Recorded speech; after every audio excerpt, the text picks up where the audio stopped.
in collaborazione con Glam Vision e Dentisti Riuniti. Viene morso da una vipera, paura per un 33enne. L'uomo è stato trasferito in elicottero all'ospedale. Corpo senza vita di una donna trovato nel torrente giallo in Val di Sole. I carabinieri aprono un'indagine. Si è rischiata la tragedia e l'ambulanza ha dovuto spostarsi 5 km per parlare con la centrale d'emergenza. Il caso di Ballino, senza rete per cellulare e internet. Hanno bussato alle nostre porte dicendoci di fare i bagagli. Dopo la frana i residenti si preparano ad abbandonare le proprie case. Difficile trattenere le lacrime. L'altra montagna.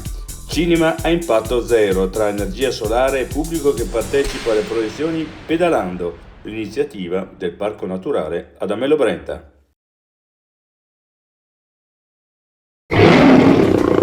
Vuoi denti da leone?